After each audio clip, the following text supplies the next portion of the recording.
very excited to be joined by another one of our fabulous girl leaders and a Teen Advisor alumni. Sarah Gordon is here, and you can tell them the years. I can't keep track. But Sarah has also been interning in our office this summer, and so many of the things in this room and Summit she has toiled away on, blood, sweat, and tears. So thank you very much. I'm actually going to turn it over to you, and I would love for you to introduce yourself to the group. Yeah, absolutely.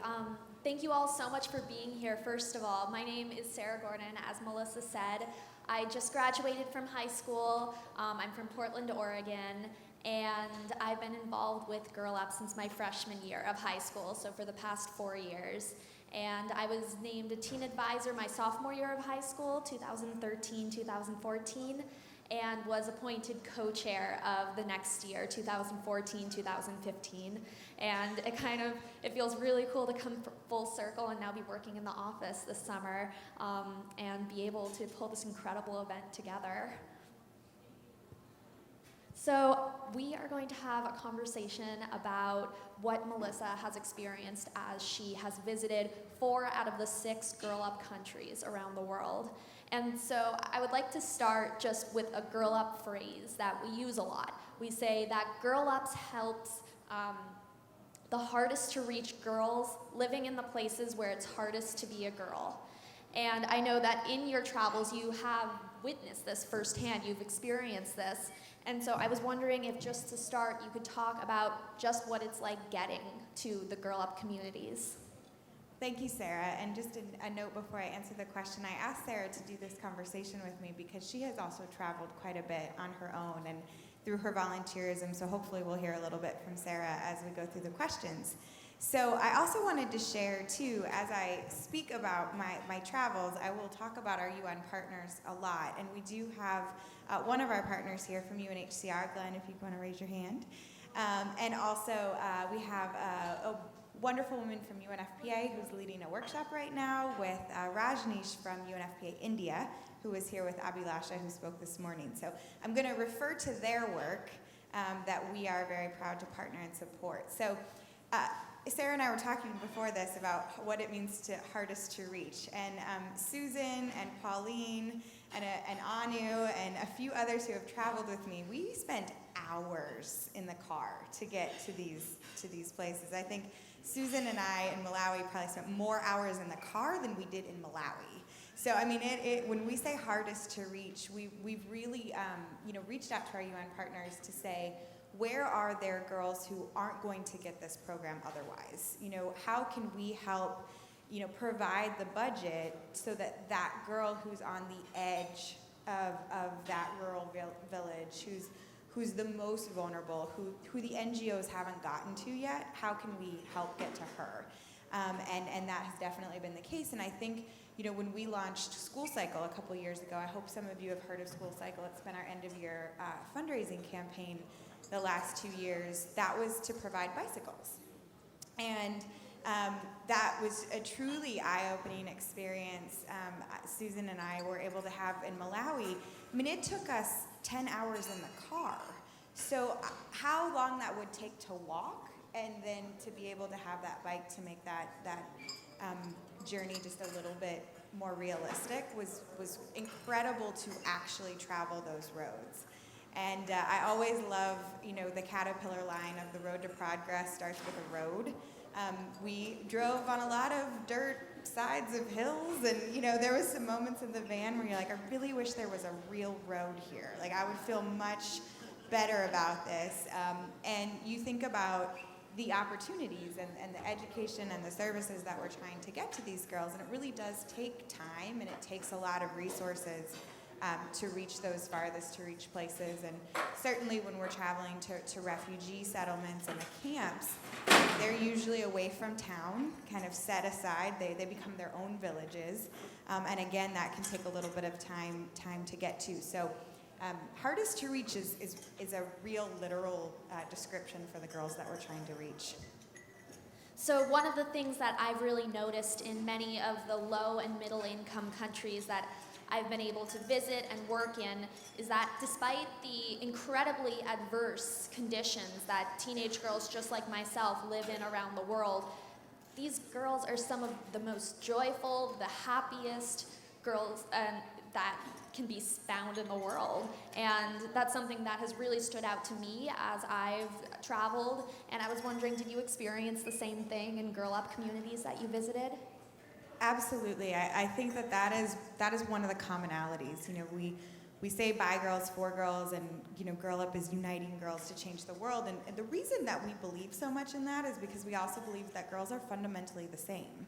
They have the same hopes and dreams. They have the same reaction when a boy walks in the room. They have the same, you know, reaction to taking care of each other, to taking care of their siblings, you know, to being a caretaker. And every trip that I've been on, we have brought teen advisors with us. So it was very important when I started to take these trips that we bring girls and we actually connect them in person and unite them, and that they're able to represent the 500,000, you know, other girls that are part of Girl Up. And you see the girls connect. You know, they connect to each other in a very real, authentic, human way. And, you know, when you all heard from Abhilasha this morning, she's a peer educator in India, and that entire group of peer educators reminded me of our teen advisory board. You know, these are girls who have stood up to be leaders, who have said, you know, I would like the extra training. I would like to share what I know. I would like to make sure that the girls who are younger than me have the same opportunities. Just like the panel that we heard, you know, before Holly, it was the exact same thing. You know, these are girls who are 18, 19, 20 who want the girls that are younger than them to have a different opportunity. And so I think that every trip that I've been on just has reinforced that.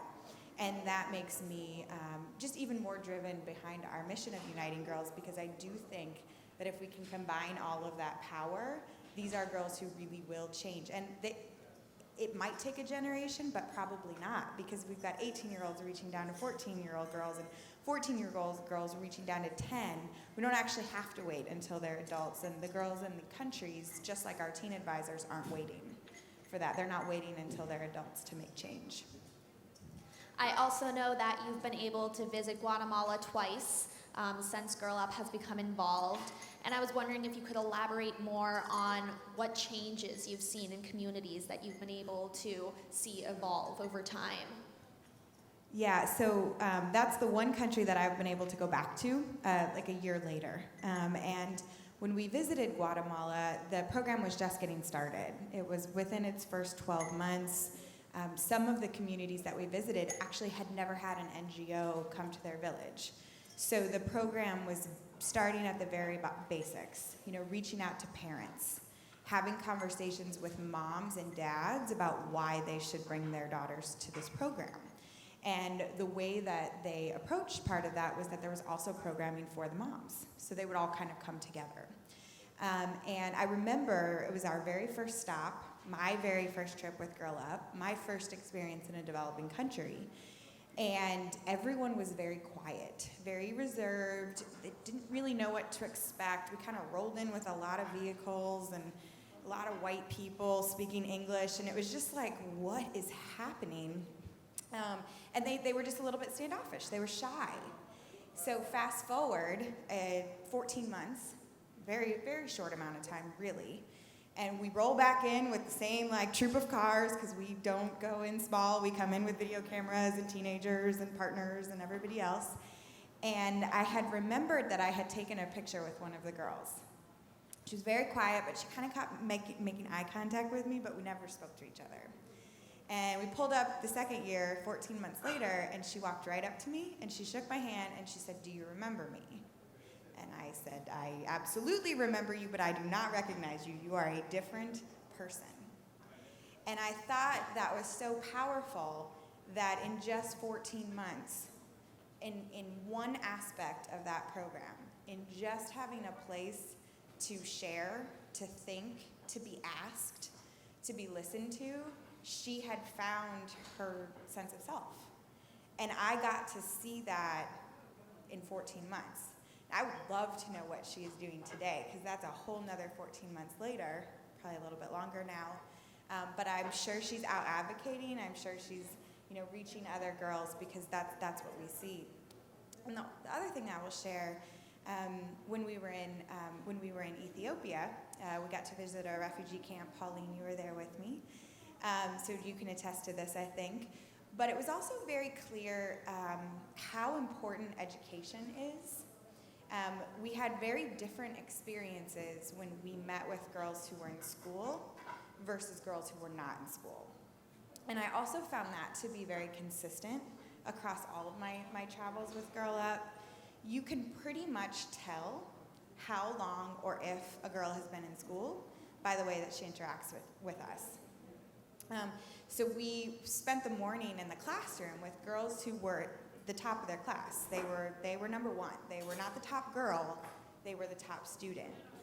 It was like being with our teen advisors. It was like being in any classroom here in the US. Loud, raising their hand, super confident, sat across, had a one-on-one conversation, told us what they needed, more of. They wanted sports uniforms and eyeliner. Okay, great. So makeup is a thing everywhere. But it was equal. We were one-to-one. And I remember, and this is the story that has always stuck with me from my travels. We went and visited one of the houses, and we met a family where the girls were 17 and 18, and they were not in school. And they sat in the corner. They very much stayed behind their brothers. They were looking down. They were very quiet. And they were actually very emotional. It was a very emotional conversation. And we heard from them, why were they not in school? And some of them had been, I think both daughters had been married, but their husbands had left. In Ethiopia, they're very welcoming of refugees. They have very open borders, but part of the whole arrangement is that the refugees aren't able to work. So these girls didn't see the point. Like, why go to school if I can't get a job? I came from the city. I'm very sad and depressed about being a refugee. It was a very hard conversation.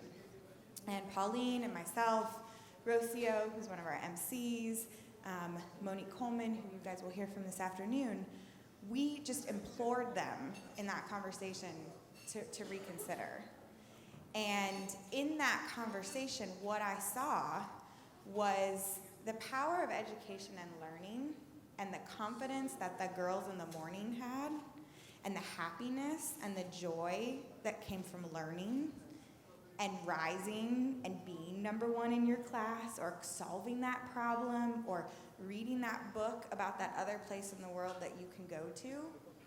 Those girls were in the exact same situation.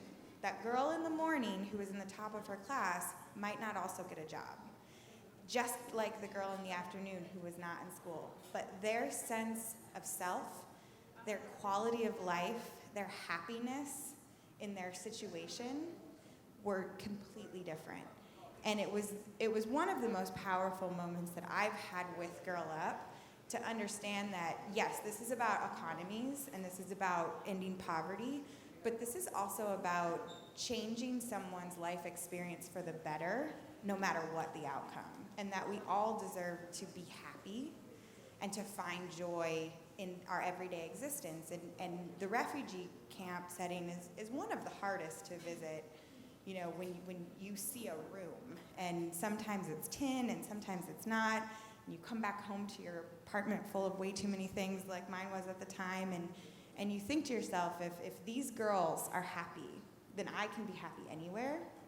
But I thought about those girls that weren't. And I just really, really, really hope that they listened to us. And we all cried together that afternoon, and I hope that they went back to school, because I want that for them. And I think I kind of took that off on a tangent, but that was one of the most interesting things that I've seen in the progress, and where the investment comes in, and why the investment is so important. Thank you. I know that as a club leader I go to high school every day, and I try to make a difference in my high school for Girl Up, and that means planning movie screenings, planning fundraisers, trying to educate my peers about what Girl Up does and the impact that we as girls can have. My favorite fundraiser by far has been School Cycle, which you touched on. I think that what makes it such a successful fundraiser is that you have a concrete item that you're raising for. And it's something so simple that me and my friends, we don't think about that. We drive to school, we take the school bus, but these girls often have to walk, and sometimes their schools are so far away that they have to spend the night. And so when you get that message across to high schoolers, they want to make a difference, and it's been such an incredible fundraiser to participate in. I was wondering if you could tell me more about what it was like to actually participate in the distribution of bikes in Malawi. So one of my funniest moments, like ironic moments of my time, and I think Susan was with me in Malawi with a few of our girls, and I think you'll remember this, but so we had this whole ceremony. It was lovely. It was long. Village chiefs like to talk a lot, just like politicians anywhere. And it was going and going and going, and there's this whole 500 bikes, and these girls are just like, okay, we want our bike, stop talking. And we finally let them have their bikes, and one of the people who were with us would ask the girl, well, how did you learn how to ride a bike? And she said, with my feet. Yeah, okay, good call. That's amazing. But they just were like, no, we've been waiting for this bike for our entire lives. This bike means freedom in Malawi. Malawi is very common to see people on bikes, just because that's just a common form of transportation when you're out in the rural areas. And she had never been on a bike before, but she just got on and started riding. And so I was like, well, I guess I should use my feet and get on and ride with you. And then I was like, okay, I'm gonna stop now because you guys are, barreling down the road here. And but it was so powerful the way that I love young minds just sort of cut through everything. And they said, with my feet, and I learn with my brain, and I care with my heart, and I'm here. And these girls were incredible that we met in Malawi. They up to 20 miles to the nearest secondary school. And part of the reason for that is because the demand for secondary school is not great enough. So there were 10 elementary schools, primary schools that fed into that one secondary school, and the drop-off in enrollment, for boys too, but the drop-off in enrollment meant that there was only enough demand for one secondary school, which is also why the girls had to travel so far. Because if they didn't happen to be near that village, the closest school for them was 20 miles away. So they had converted 2 classrooms into sleeping quarters where they just laid mats on the ground. And luckily the headmaster of the school had figured out some support, and I believe our program that we helped to start with UNFPA and UNICEF there in Malawi helped to provide some basic food, outside of the school day. But they slept at the school, on the floor of the school, and stayed for months at a time, and then would go make the trip back home. So we were very excited to provide the bike. We're very excited to hear how that's going. We did repeat school cycle this past December, and we've just about to issue the funds, I think in the next 2 weeks, to Guatemala so that they can purchase their bikes and do this experiment.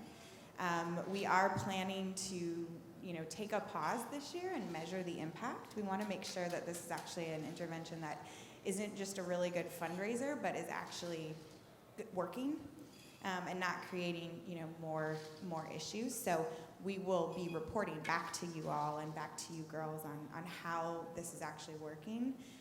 But it was incredible to see the joy in these girls who were really going above and beyond to go to school, the drive that they had, and the fact that we could make it just a little bit easier for them when they had so many other barriers, and this was one obstacle that we could remove, was pretty incredible to see.